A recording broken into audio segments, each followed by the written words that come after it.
Mes bâtiments, moi, se situent tout au même endroit, tout sur la ferme.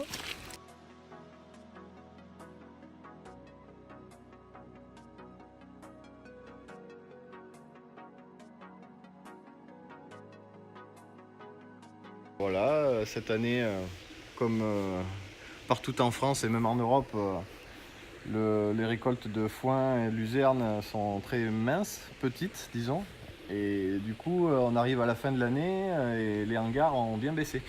Et comment ça se fait qu'elles soient Lié plus... aux sécheresses au niveau européen, quoi. Ok. Donc on a eu une grosse période de pluie au mois de juin, mais disons que ça a été qu'au mois de juin. Après, voilà, tout ce qui est luzerne, après juillet-août, les récoltes ont été très petites et voilà, on n'a pas pu remplir nos bâtiments.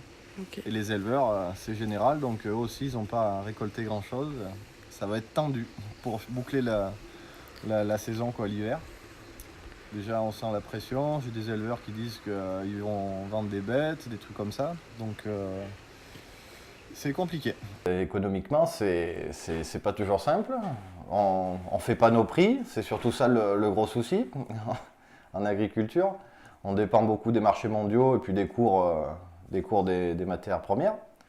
Donc, après, à part ceux qui peuvent transformer des produits et les vendre eux-mêmes, là, ils peuvent appliquer leur charge et puis leur marge dessus, c'est plus logique. Mais comme par exemple en grande culture, il y a un cours mondial, les céréales, on les cultive, mais on ne sait jamais le prix qu'on sera à payer, juste au dernier moment, quoi. Donc c'est très aléatoire par rapport à la météo, beaucoup de choses qui interviennent, puis les charges ne vont pas en diminuant, surtout ça. En ce moment, on est en plein dedans. Les carburants et compagnie. Oui, c'est vrai que, par exemple, l'exemple des carburants, cette année, ça a augmenté quasi 30% en 6 mois, quoi. Donc, le gasoil est un poste important sur les fermes, hein, de toute façon. Ça, c'est incompressible. On peut essayer un peu de changer de méthode, mais il faut du gasoil, quoi. Les pesticides, elles sont un complément pour pouvoir tenir des cultures propres, saines et... C'est des plantes, on leur doit aussi de les soigner, on dit, je pense, quand elles sont malades ou qu'elles ont des soucis. Après, les alimenter en produits, en matière, en phosphore, potasse, les engrais, c'est nécessaire à la vie de toute façon. Donc voilà. Après, j'utilise du chimique en engrais, un petit peu de fumier aussi que je dispose avec un éleveur, donc ça vient en complément aussi.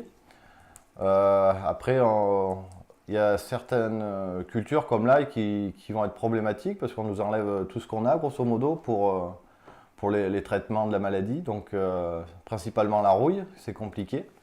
Parce qu'en fait, la rouille, elle vient détruire la chlorophylle de la plante, ça la fait sécher très tôt. Et comme il n'y a plus de partie verte, eh bien, le bulbe ne grossit plus après.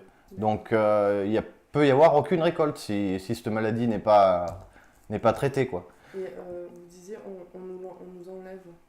C'est plus haut, c'est décidé au niveau européen, au niveau des matières actives qui ne sont plus autorisées à la vente. Donc voilà, petit à petit, il y a des produits qui disparaissent et qui ne sont pas remplacés. Donc pour ce qui va être désherbant, on devrait essayer on a toujours un désherbant possible.